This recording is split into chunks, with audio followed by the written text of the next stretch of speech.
Friends, PSC ബിഗിനേഴ്സിലേക്ക് ഏവർക്കും സ്വാഗതം. ഇന്നത്തെ ക്ലാസ് മാത്സിലെ സംഖ്യകളെക്കുറിച്ചാണ്. എല്ലാവർക്കും അറിയാം, PSC എക്സാമിൽ മാത്സ് വളരെ ഇമ്പോർട്ടൻ്റ് ആയിട്ടുള്ള ഒരു ഘടകമാണെന്നുള്ളത്. മാത്സിനും ഇംഗ്ലീഷിനും മലയാളത്തിനും കൂടി ഏകദേശം 33 മാർക്ക്, IT-ക്കും കൂടി 33 മാർക്ക് വരും.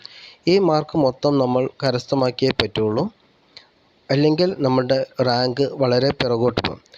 അപ്പോൾ മാത്സ് പഠിക്കുമ്പോൾ ബേസ് വളരെ സ്ട്രോങ് ആയാൽ മാത്രമേ നമുക്ക് ഏത് ക്വസ്റ്റ്യനും അറ്റൻഡ് ചെയ്യാൻ പറ്റുള്ളൂ. മാത്സ് ബേസ് സ്ട്രോങ് ആക്കുക എന്നതാണ് ഈ PSC ബിഗിനേഴ്സിൻ്റെ ലക്ഷ്യം. നമുക്ക് ഡയറക്റ്റായിട്ട് ക്ലാസ്സിലേക്ക് പോകാം. ആദ്യമായി, സംഖ്യ എന്ന് പറഞ്ഞാൽ എണ്ണുവാനും അളക്കുവാനും കുറിക്കുവാനും ഉപയോഗിക്കുന്ന സൂചകങ്ങളാണ് സംഖ്യ. നമ്മൾ ഏതെങ്കിലും വസ്തുക്കൾ എണ്ണാനോ, അല്ലെങ്കിൽ നമുക്കിപ്പോൾ ഒരു വെളിച്ചെണ്ണ മേടിക്കണം, അപ്പോൾ നമ്മൾ 1 ലിറ്റർ 2 ലിറ്റർ അങ്ങനെ പറഞ്ഞ് മേടിച്ച് അളക്കുവാനുള്ള ഒരു ഉപാധിയാണ് അല്ലെങ്കിൽ സൂചകമാണ് സംഖ്യ എന്ന് പറയുന്നത്. വിവിധ തരം സംഖ്യകളുണ്ട്, അവ ഓരോന്നായിട്ട് നമുക്ക് പഠിക്കാം. ആദ്യമായിട്ട് എണ്ണൽ സംഖ്യകൾ. അതിന് ഇംഗ്ലീഷിൽ പറയുന്നത് നാച്ചുറൽ നമ്പേഴ്സ് എന്നാണ്. 1, 2, 3 എന്നിങ്ങനെ എണ്ണാൻ ഉപയോഗിക്കുന്ന സംഖ്യകളാണ് എണ്ണൽ സംഖ്യകൾ. അതിങ്ങനെ ആലോചിച്ചാൽ മതി. നമ്മൾ പ്രകൃതിയിൽ അല്ലെങ്കിൽ നാച്ചുറൽ നമ്മൾ എന്ത് ചോദിച്ചാലും കിട്ടുമല്ലോ. അപ്പോൾ അതുകൊണ്ടാണ് 1, 2, 3 എന്ന് സ്റ്റാർട്ട് ചെയ്യുന്നത്. നാച്ചുറൽ നമ്പേഴ്സ് ഒപ്പം 1, 2, 3 മുതൽ അനന്തത വരെയുള്ള സംഖ്യകളെയാണ് എണ്ണൽ സംഖ്യകൾ, അല്ലെങ്കിൽ അവയെ നിസർഗ സംഖ്യകൾ എന്നും വിളിക്കുന്നു. അതിനെ ഡിനോട്ട് ചെയ്യുക n എന്ന ഇംഗ്ലീഷ് ലെറ്റർ വെച്ചാണ്. n is equal to set of 1, 2, 3, 4, 5 etc. up to infinity. അടുത്തത് അഖണ്ഡ സംഖ്യകൾ. ഇംഗ്ലീഷിൽ പറയുന്നത് ഹോൾ നമ്പേഴ്സ്. അഖണ്ഡ സംഖ്യകൾ എന്ന് പറയുന്നത് 0 കൂടി ഇൻക്ലൂഡ് ചെയ്തിട്ടുള്ള നാച്ചുറൽ നമ്പേഴ്സിനെയാണ് അഖണ്ഡ സംഖ്യകൾ എന്ന് പറയുന്നത്. ഈ ഗണത്തിൽ നെഗറ്റീവ് അല്ലാത്ത പോസിറ്റീവ് സംഖ്യകൾ മാത്രം അടങ്ങിയിരിക്കുന്നു. അതായത് നിസർഗ സംഖ്യകളുടെ കൂടെ നമ്മൾ 0 കൂടി എടുക്കുകയാണെങ്കിൽ അവയെ അഖണ്ഡ സംഖ്യകൾ എന്ന് പറയുന്നത്. ഇത് ഡിനോട്ട് ചെയ്യുക ഇംഗ്ലീഷ് ലെറ്ററിലെ W എന്ന അക്ഷരം വെച്ചാണ്. W is equal to set of 0, 1, 2, 3 etc. up to infinity. ഈ 0 എന്ന് പറയുന്ന സംഖ്യ പോസിറ്റീവോ നെഗറ്റീവോ അല്ലാത്ത സംഖ്യയാണ്. അല്ലെങ്കിൽ എങ്ങനെ പറയാം, പോസിറ്റീവിനെയും നെഗറ്റീവിനെയും വേർതിരിക്കുന്ന സംഖ്യയാണ് 0. അടുത്തത് പൂർണ്ണസംഖ്യകൾ, ഇൻറ്റജേഴ്സ്. പൂർണ്ണസംഖ്യകൾ എന്നത് നെഗറ്റീവ് സംഖ്യകളും അഖണ്ഡ സംഖ്യകളും അല്ലെങ്കിൽ ഹോൾ നമ്പേഴ്സും കൂടിയുള്ളവയാണ് പൂർണ്ണസംഖ്യകൾ. അത് ഡിനോട്ട് ചെയ്യുക Z എന്ന് വെച്ചാണ്. എക്സാമ്പിൾ തന്നിട്ടുണ്ട്. Z consists of -3, -2, -1 from -infinity to -3, -2, -1, 0, 1, 2, 3 etc. up to infinity. അങ്ങനെയുള്ള സംഖ്യകളെയാണ് പൂർണ്ണ സംഖ്യകൾ എന്ന് പറയുന്നത്. ഇംഗ്ലീഷിൽ ഇൻറ്റജേഴ്സ് എന്നാണ് അവയെ വിളിക്കുന്നത്. അടുത്തത് ഭാജ്യസംഖ്യകൾ. ഇംഗ്ലീഷിൽ കോമ്പോസിറ്റ് നമ്പേഴ്സ് എന്ന് പറയും. ഒരു സംഖ്യയെ ഭാജിക്കാൻ പറ്റുന്ന, അതായത് വിഭജിക്കാൻ പറ്റുന്നത് ഒരു സംഖ്യയും ഒന്നും ആ സംഖ്യയോ അല്ലാതെ മറ്റു സംഖ്യകൾ ഘടകങ്ങളായിട്ടുള്ള സംഖ്യകളെയാണ് ഭാജ്യസംഖ്യകൾ എന്ന് പറയുന്നത്. ഇപ്പോൾ 2 എടുക്കുകയാണ്. 2നെ വിഭജിക്കാൻ പറ്റുക 1ഉം 2ഉം വെച്ചാണ്, അല്ലാതെ വേറൊരു സംഖ്യ വെച്ച് അതിനെ നിശേഷം ഹരിക്കാൻ കഴിയില്ല. അതുകൊണ്ട് 2 ഒരു ഭാജ്യസംഖ്യയല്ല. അതിനുശേഷം 3 എടുത്തു. 3ഉം ഒരു ഭാജ്യസംഖ്യയല്ല, കാരണം 3നെ നിശേഷം കൊണ്ട് ഹരിക്കാൻ പറ്റുക 1ഉം 3ഉം വെച്ച് മാത്രമാണ്. അതേസമയം 4നെ നമുക്ക് ഹരിക്കാൻ പറ്റുക 1, 2, 4 വെച്ചിട്ട് നമുക്ക് 4നെ ഹരിക്കാൻ പറ്റും. അപ്പോൾ 4 ഒരു ഭാജ്യസംഖ്യയാണ്. 4ആണ് ഏറ്റവും ചെറിയ ഭാജ്യസംഖ്യ. അടുത്തത് അഭാജ്യസംഖ്യകൾ അല്ലെങ്കിൽ പ്രൈം നമ്പേഴ്സ്. ഒരു സംഖ്യയുടെ ഘടകങ്ങൾ ഒന്നും ആ സംഖ്യയും മാത്രം വന്നാൽ ആ സംഖ്യയെ അഭാജ്യസംഖ്യ എന്ന് പറയുന്നു. ഏറ്റവും ചെറിയ അഭാജ്യസംഖ്യ 2ആണ്. ഞാൻ നേരത്തെ സൂചിപ്പിച്ച പോലെ 2നെ 1ഉം 2 കൊണ്ട് മാത്രമാണ് ഹരിക്കാൻ പറ്റുക. അതുകൊണ്ടാണ് ഏറ്റവും ചെറിയ അഭാജ്യസംഖ്യ 2 ആയത്. കോപ്രൈം സംഖ്യകൾ, കോപ്രൈം നമ്പേഴ്സ്. 2 സംഖ്യകളുടെ ഉസാഗ അല്ലെങ്കിൽ ഹയസ്റ്റ് കോമൺ ഫാക്ടർ അല്ലെങ്കിൽ ഏറ്റവും വലിയ ഘടകം ഒന്നാണെങ്കിൽ അവയെ കോ പ്രൈം നമ്പേഴ്സ് എന്ന് പറയുന്നു. അതായത് ഇപ്പോൾ നമുക്ക് എക്സാമ്പിൾ എടുക്കാം. അതായത് ആ സംഖ്യകൾക്കിടയിലുള്ള ഏറ്റവും വലിയ പൊതു ഘടകം എന്ന് പറയുന്നത് ഒന്നാണ്. നമുക്ക് ഒരുപാട് എക്സാമ്പിൾ എടുക്കാം. പ്രൈം നമ്പേഴ്സിനെ എടുത്താൽ ഇപ്പോൾ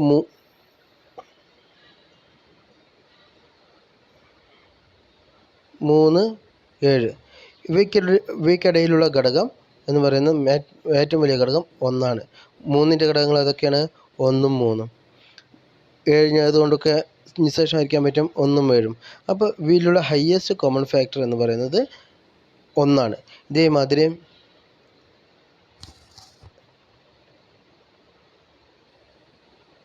5ഉം 9ഉം. 5ൻ്റെ ഫാക്ടേഴ്സ് ഏതൊക്കെയാണ്? 1ഉം 5ഉം. 9ൻ്റെ ഫാക്ടേഴ്സ് ഏതൊക്കെയാണ്? 1, 3, 9. അപ്പോൾ ഇവയുടെ ഹയസ്റ്റ് കോപ്രൈം നമ്പേഴ്സ് ഏതാണ്? ഹയസ്റ്റ് കോമൺ ഫാക്ടർ ഏതാണ്? ഒന്നാണ്. അപ്പോൾ ഹയസ്റ്റ് കോമൺ ഫാക്ടർ ഒന്നായതിനെയാണ് നമ്മൾ കോപ്രൈം സംഖ്യകൾ എന്ന് പറയുന്നത്. അടുത്തൊരു എക്സാമ്പിൾ എടുക്കാം. 2ഉം 4ഉം. അപ്പോൾ ഇതിൻ്റെ കോപ്രൈം സംഖ്യകൾ ഏതൊക്കെയാണ്? ഹയസ്റ്റ് കോമൺ ഫാക്ടർ എത്രയാണ്? 2ൻ്റെ ഘടകങ്ങൾ ഏതൊക്കെയാണ്? 1ഉം 2ഉം.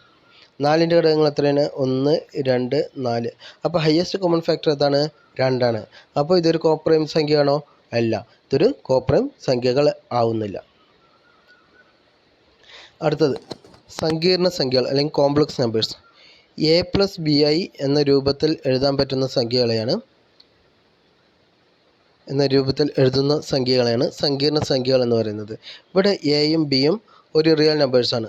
അതായത് ഇപ്പോൾ 3 + 4i അല്ലെങ്കിൽ 3 - 2i അങ്ങനെയുള്ള എഴുതുന്ന സാങ്കല്പിക സംഖ്യ. i എന്ന് പറയുന്നത് ഒരു സാങ്കല്പിക സംഖ്യയാണ്. a എന്ന് പറയുന്നത് എയും ബിയും ഒരു റിയൽ നമ്പേഴ്സുമാണ്. ഇങ്ങനെ എഴുതുന്ന സംഖ്യകളെയാണ് കോംപ്ലക്സ് നമ്പേഴ്സ് എന്ന് പറയുന്നത്. ഇവിടെ i² -1. ഇവിടെയുള്ള ഐൻ്റെ വാല്യൂ എത്രയാണ്? i² -1. i √(-1) എന്നാണ് വാല്യൂ. ഇതാണ് സങ്കീർണ സംഖ്യകൾ അല്ലെങ്കിൽ കോംപ്ലക്സ് നമ്പേഴ്സ്. ദെൻ ഒറ്റ സംഖ്യകൾ. ഒരു സംഖ്യയെ 2 തുല്യ പകുതിയായി വിഭജിക്കാൻ കഴിയാത്ത സംഖ്യകളാണ് ഒറ്റ സംഖ്യകൾ എന്ന് പറയുന്നത്. ഒറ്റ സംഖ്യകൾ 2 കൊണ്ട് പൂർണ്ണമായി ഹരിക്കാൻ കഴിയുകയില്ല. എക്സാമ്പിൾ 1357. അത് നമുക്ക് ഈസി ആയിട്ട് അറിയാവുന്നതാണല്ലോ. നമ്മുടെ ലാസ്റ്റത്തെ അക്കം, ഏത് സംഖ്യയുടെയും ലാസ്റ്റത്തെ അക്കം ഒറ്റ അക്കമാണ് വെച്ചാൽ അത് ഒറ്റ സംഖ്യകളാണ്. ഇരട്ട സംഖ്യകൾ എന്ന് പറയുന്നത് ഈവൻ നമ്പേഴ്സ്, ഇംഗ്ലീഷിൽ ഈവൻ നമ്പേഴ്സ് എന്ന് പറയുന്നത് കൃത്യമായി 2 കൊണ്ട് ഹരിക്കാവുന്ന പൂർണ്ണസംഖ്യകളാണ് ഇരട്ട സംഖ്യകൾ. എക്സാമ്പിൾ എന്നിട്ട് 2468. അപ്പോൾ നമ്മളൊരു സംഖ്യ ഇരട്ട സംഖ്യയാണെങ്കിൽ ആ ലാസ്റ്റത്തിലെ അക്കം ഇരട്ട സംഖ്യയാണോ എന്ന് ചെക്ക് ചെയ്താൽ മതി. ഇപ്പോൾ 848 ഇത് ഇരട്ട സംഖ്യയാണോ? അതെ, 8 ഇരട്ട സംഖ്യയാണ്. അപ്പോൾ 848 ഇരട്ട സംഖ്യയാണ്. 343 ഇത് ഇരട്ട സംഖ്യയാണോ? അല്ല, കാരണം 3 ലാസ്റ്റത്തിലെ അക്കം 3 ഒറ്റ സംഖ്യയാണ്. അപ്പോൾ ഇത് ഒറ്റ സംഖ്യയായിട്ടാണ് വരിക. അടുത്തത് പരിപൂർണ സംഖ്യകൾ, പെർഫെക്റ്റ് നമ്പേഴ്സ്. ഒരു സംഖ്യയുടെ ഘടകങ്ങളുടെ തുക സംഖ്യയുടെ ഇരട്ടിയായാൽ അത്തരം സംഖ്യകളെ പരിപൂർണ സംഖ്യകൾ എന്ന് പറയുന്നു. ഏറ്റവും ചെറിയ പരിപൂർണ സംഖ്യ 6ആണ്. അപ്പോൾ 6 എടുക്കുകയാണെങ്കിൽ 6ൻ്റെ ഘടകങ്ങൾ 1, 2, 3, 6. ഈ സംഖ്യകളുടെ എല്ലാം തുക നമുക്ക് നോക്കാം. 1 + 2 + 3 + 6. 6 3 8, 8 2 10, 6 3 9, 9 2 11, 12. അപ്പോൾ ഈ സംഖ്യയുടെ 6ൻ്റെ ഇരട്ടിയാണ് 12. അങ്ങനെയുള്ള സംഖ്യകളുടെ, അതായത് സംഖ്യകളുടെ ഘടകങ്ങളുടെ തുക സംഖ്യയുടെ ഇരട്ടിയാകുമ്പോഴാണ് അതിനെ പരിപൂർണ സംഖ്യ എന്ന് പറയുന്നത്. Perfect numbers. ഏറ്റവും ചെറിയ പരിപൂർണ സംഖ്യയാണ് 6. അടുത്തത് ഭിന്നസംഖ്യകൾ. ഭിന്നസംഖ്യകൾ എന്ന് പറഞ്ഞാൽ p/q എന്ന രൂപത്തിൽ എഴുതാൻ കഴിയുന്ന സംഖ്യകളെയാണ് ഭിന്നസംഖ്യകൾ എന്ന് പറയുന്നത്. ഇവിടെ വേറൊരു കണ്ടീഷൻ കൂടിയുണ്ട്. ഇതിൽ ക്യൂ ഒരിക്കലും 0 ആകാൻ പാടില്ല. Q not equal to 0.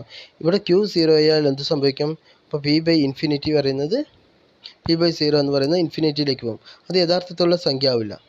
അതുകൊണ്ടാണ് ക്യൂ ഒരിക്കലും 0 ആകാൻ പാടില്ല എന്ന് പറയുന്നത്. ഭിന്നങ്ങൾ 3 വിധത്തിലുണ്ട്. സാധാരണ ഭിന്നം,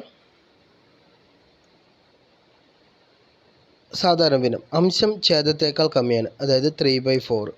എക്സാമ്പിൾ 3/4, 5/10 അല്ലെങ്കിൽ 6/12 ഇങ്ങനെയുള്ള ഇതാണ് സാധാരണ ഭിന്നം. ഇനി വിഷമഭിന്നത്തിൽ അംശം എന്ന് പറയുന്നത് ന്യൂമറേറ്റർ, അത് മേലെ എഴുതുന്ന സംഖ്യയാണ് 10/5. ഇത് നമുക്ക് ഡിവൈഡ് ചെയ്യാൻ പറ്റുന്നതാണ്, അല്ലെങ്കിൽ 11/6. അംശം ഛേദത്തേക്കാൾ, ന്യൂമറേറ്റർ ഛേദത്തേക്കാൾ വലുതാകുന്നവയാണ് വിഷമഭിന്നം.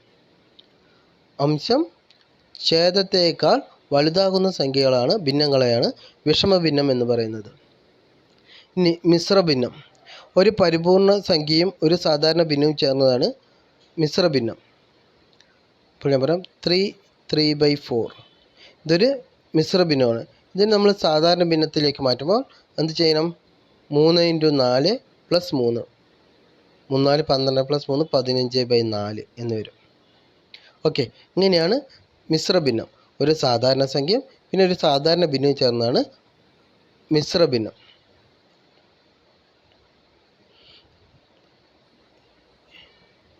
അഭിന്നക സംഖ്യകൾ. ഭിന്നക രൂപത്തിൽ എഴുതാൻ കഴിയാത്തവയും ആവർത്തിക്കാത്തതും അവസാനിക്കാത്തതുമായ ദശാംശ സംഖ്യകളെ അഭിന്നക സംഖ്യകൾ എന്ന് പറയുന്നു. ഇപ്പോൾ പൈ എന്ന് പറയുന്നത് ഒരിക്കലും ആവർത്തിക്കുന്നില്ല. 3.14 പറഞ്ഞിട്ട് അങ്ങനെ സ്റ്റാർട്ട് ചെയ്തിട്ട് അങ്ങനെ 141 പറഞ്ഞിട്ട് അങ്ങനെ സ്റ്റാർട്ട് ചെയ്തിട്ട് അങ്ങനെ ഒരിക്കലും അവസാനിക്കാത്ത ഒരു സംഖ്യയാണ് അഭിന്നക സംഖ്യകൾ, അല്ലെങ്കിൽ √2. ഇങ്ങനെയുള്ള സംഖ്യകളാണ് അഭിന്നക സംഖ്യകൾ. ഭിന്നക സംഖ്യകൾ, ബാക്കിയുള്ള എല്ലാ സംഖ്യകളും ഭിന്നക സംഖ്യകളാണ്. അഭിന്നകമായിട്ട് എഴുതാൻ പറ്റാത്ത അഭിന്നകമല്ലാത്ത സംഖ്യകളെല്ലാം ഭിന്നക സംഖ്യകളാണ്. നമുക്ക് ഭിന്നസംഖ്യകളെക്കുറിച്ച് ഒന്നും കൂടി പറഞ്ഞുതരാം. അപ്പോൾ മിശ്രഭിന്നം ഇപ്പോൾ പറയാം. 3/4. ഞാൻ ഓൾറെഡി ഉള്ള ഒരു എക്സാമ്പിൾ തന്നിരുന്നത് 5/3/4. ഇത് നമ്മൾ സാധാരണ ഭിന്നത്തിലാക്കാൻ 5 × 4 + 3/4. അപ്പോൾ അങ്ങനെ വരിക 4 20, 20 + 3 23/4. ഇതാണ് ഇതിൻ്റെ സാധാരണ ഭിന്നം. ഓക്കെ, ഇതാണ് ഭിന്നസംഖ്യ.